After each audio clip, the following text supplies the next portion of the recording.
Baionako Gaueko Mahaiak Marzial Eumanen egoera salatu du. Lantaldeko kidea paperik ez izateagatik kanporatzeko arriskuan dago. Kanporatzeko agindua bertan bera uztea aldarrikatu dio elkarteak Pirineo Atlantikoen prefeturari. Arratsaldeon ikusentzuleo, gaurko saioa Marzialen egoeraren berri emateaz gain, FUA ekoizleekin egongo da Nerea Olaso lankidea. Aurtengo produkzioaren berri emateaz gain dituzten zailtasunak ere aipatuko dizkigute. Ongi etorri iparraldearen orenera!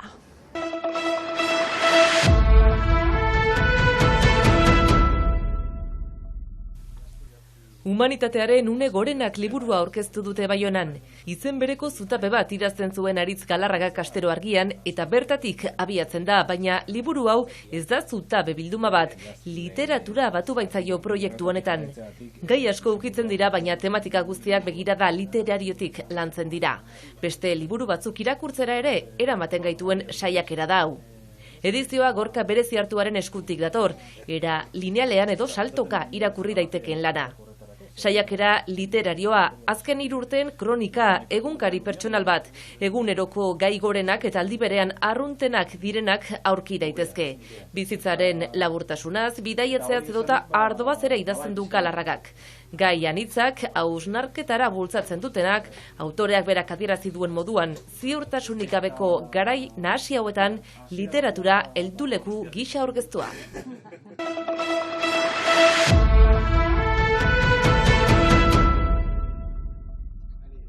Hendaiako herriko etxeak hiriko 2 txapeldun omendu ditu.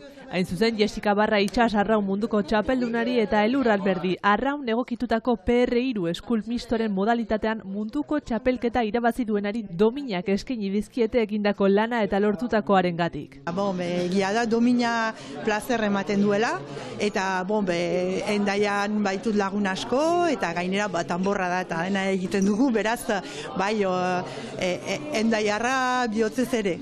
Herriko etxeak beren engaiamendua eta lortzen duten kirolarien parean sentitzen duen ohorea adierazten du eta guretzat ere ohore bat da.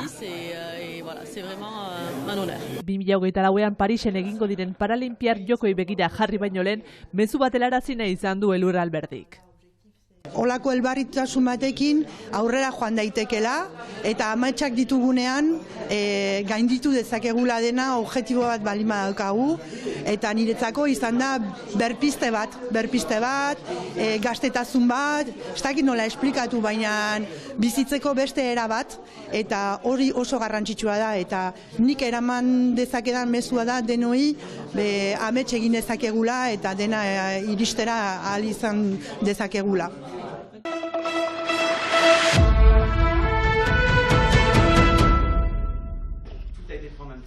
Euna, Kaume, Martzial, Bolikostarra paperik ez izategatik kanporatua izateko zorian da. 2008ko martxoan iritsi zen Baionara eta ordutik guztiz integratu da bertan, baita hiriko eta inguruko elkartetan ere. Besteak beste, La Table du Soir, Diakite eta Les Oubliés elkartetan kolaboratzen baitu. Je sortais du boulot à Biarritz, je me suis fait contrôler sur ma trottinette. Uztailean Biarritzen lanetik irten eta nire patinetean nindoala polizia geratu eta paperak estekatu zizkidan. Ez nituenez Hendaiako ertentzio zentrora eraman ninduten eta Frantzia uzteko agindua jaso nuen bertan. Ordutik egindako errekurtso guztiak ezeztatu dizkidate eta ostegunerako iragarri date Bolikostara itzultzeko hegazkina. Egoera honen aurrean agerraldi zabala egin dute berari babesa adirazteko eta 4 elkartek agiria helarazi diote prefetari erabakia bertan bera utz dezan eskatzeko. Eta sustengua adirazi eta protesta modura La Table du Soir elkarteak. Erabaki dugu ez afariak emaitea hor heldu diren 3 egunez, zeren gure laguna Marzial, hori OQTF-en pean dago. Espero dugu prefetak bere erabakia ezeztatuko du. Jangene Etxegarai Baionako auzapezak eta Euskal Hirigune Elkargoko lehendakariak ere bat egin du eskaerarekin.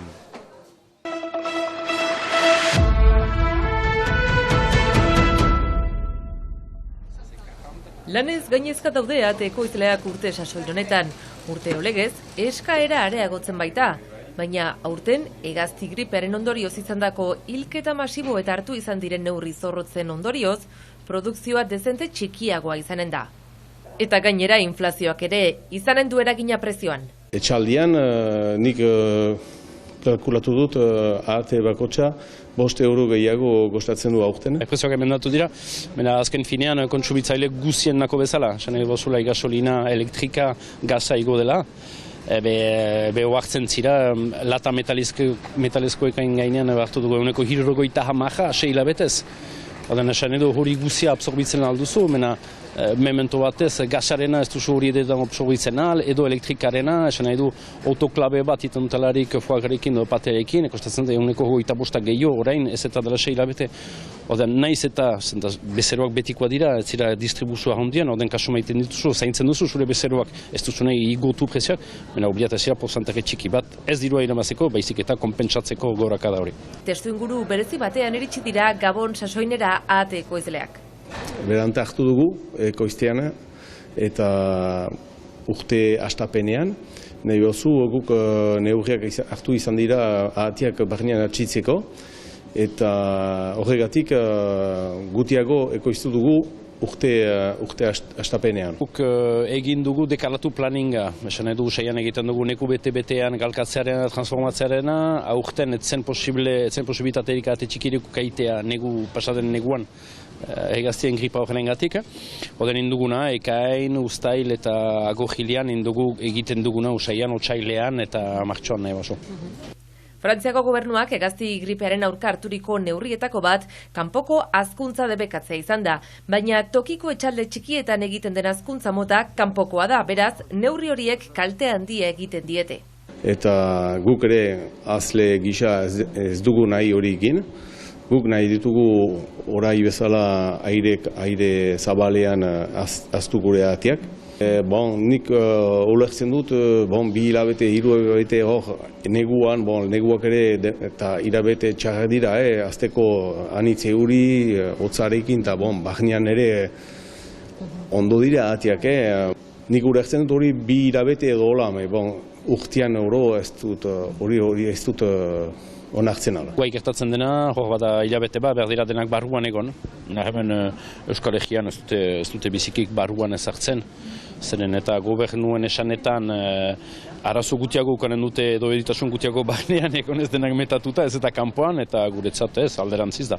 Edo zein abere, betidanik kanpoan hobeko izanen da barruan baino, eta eritasunean aldetik eta metatze horren aldetik ez da bat ere sanoa. Urteroko beldurra da hegazti gripea, urtez urte errepikatzen den gaitza, eta urtez urte laborari txipien intseguritatea ere emendatzen doa. Horregatik, etorkizuna eta datozen belaunaldien segida ez dute bat ere baikor ikusten. Ederra da lana bada galdera, dena bada, zaila da horregatik. Hegazti gripengatik zaila da. Zenta ez dakigu datorren urtean ez pasatuko den, ez dakigu behar den investitu ala ez, hori da, zailena hori da. Urtero legez, garai honetan kontsumitzen dira batik bat produktu hauek eta bezeroek tokian ekoitzitako produktuak eta kalitatea estimatzen dute. Gero kontsumitzen da anitz foaga eta konfiak ere bai. Hori dugu saltzen anitz urte bukaeran. Lehen dela 35 urte egiten zuten, ez zuten agurtzen ere egibatzen, egiten zuten zomat da. Eta lehen gauza hori zen, magizu supermerkatu egoera horietan, zen beti presio merkeena, apalena. Eta guai, bada 15 bat urte, uste du lehen galdera dela, iristean postan zuguzu egiten. Eta hori arrunt aldatu da, 10 edo 15 bat urtez. Horrean esan edo, etorkizuna ere buruz ere, guretako, gure aurrenako, ikusten dugu era piskate egoera hobetzen, gauza onak egiten maniman zu, eta prezio aksesibel zutan denen nako, hori da gauza. Aurtengo eskasiaren aitzinean, tokiko ekoizleek ohartarazten dute, produktua nondik datorren eta nola egina den ongi begiratzeko.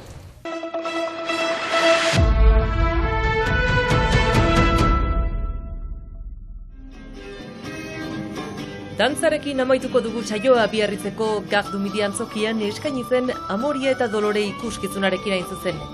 Elkanoren lehen mundu bira gogora ekarriz, aintzinako musikan du inspirazio iturri nagusia Kresala konpainiaren proposamen honek. 30 dantzari arte barrokoaren espresioan murgilduta. Ikusentzuleok, bihar arte!